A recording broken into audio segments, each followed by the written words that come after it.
آگے بڑھیں، آپ کو بتائیں کہ آئینی ترمیم 4 روز میں بھی ہو سکتی ہے اور 2 ماہ بھی لگ سکتے ہیں۔ سیاستدانوں کا بیٹھنا ہی بریک تھرو ہے۔ جو ڈرافٹ دیا اس پر گفتگو ہوئی۔ وفاقی وزیر قانون اعظم نذیر تارڑ کی گفتگو، کہا اگلے چیف جسٹس کے نوٹیفیکیشن کے لیے حتمی تاریخ 24 اکتوبر ہے۔ اگلے چیف جسٹس کا اعلان اور نوٹیفیکیشن بھی ہو جائے گا۔ چیف جسٹس سینئر موسٹ جج ہوگا۔ پہلی بات تو یہ ہے کہ یہ جوڈیشل کمیشن بننے سے پہلے یہ ساری اپوائنٹمنٹس جو ہیں 1935 سے لے کے آن ورڈ، یہ ساری اپوائنٹمنٹس کسی زمانے میں گورنر جنرل، کسی زمانے میں صدر، کسی زمانے میں مارشل لا ایڈمنسٹریٹر بھی کرتے رہے ہیں۔ اور یہ اختیار امریکہ میں کون اپوائنٹ کرتا ہے؟ صدر کرتا ہے، اور پارلیمنٹ کی کمیٹی انٹرویو کرتی ہے اور ایک لمبا پروسیس ہوتا ہے۔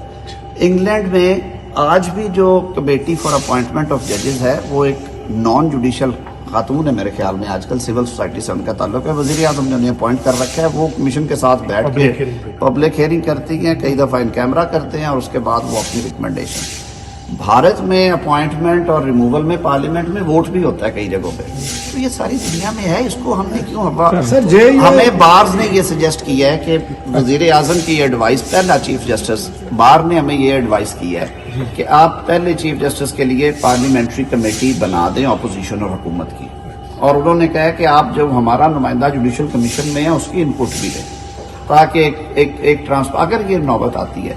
کسی دوست نے یہ تجویز دی کہ اگر وزیر اعظم نے یہ نام ریکمینڈ کرنے ہیں تو وہ ایگزسٹنگ سپریم کورٹ جو ہے ان میں سے پہلے 5 ججز میں سے کسی کا انتخاب کرنے، ایک نئی اینٹی کھڑی کرنی ہے نا، تو جو لوگ آلریڈی سپریم کورٹ میں بیٹھے ہوئے وہ یہ سارے پروسیسز سے گزر کے آئے ہیں، وہ پاکستان کے ججز ہیں۔ یار ابھی جلدی ہے بھائی، 1.5 مہینے سے یہ معاملہ چل رہا ہے۔ کہہ رہی ہے کہ 200 کیسز ہیں جو آئینی کانسٹیٹیوشنل ہیں، اور اس میں لیٹ ہو گیا ہے، اس کے لیے وہ کہہ رہے ہیں کہ بینچ بنا دیں موجودہ سپریم کورٹ۔ 200 کانسٹیٹیوشنل کیس تو ایک نمبر ہے جو اوریجنل جورسڈکشن میں ہے۔ بہت سارے مقدمات جو جڑے ہوئے ہیں، جو اوریجنل جورسڈکشن چاروں ہائی کورٹس 5 استعمال کرتی ہیں، وہ اپیلوں کا سٹاک ایک الگ ہے، وہ بھی سینکڑوں میں ہے۔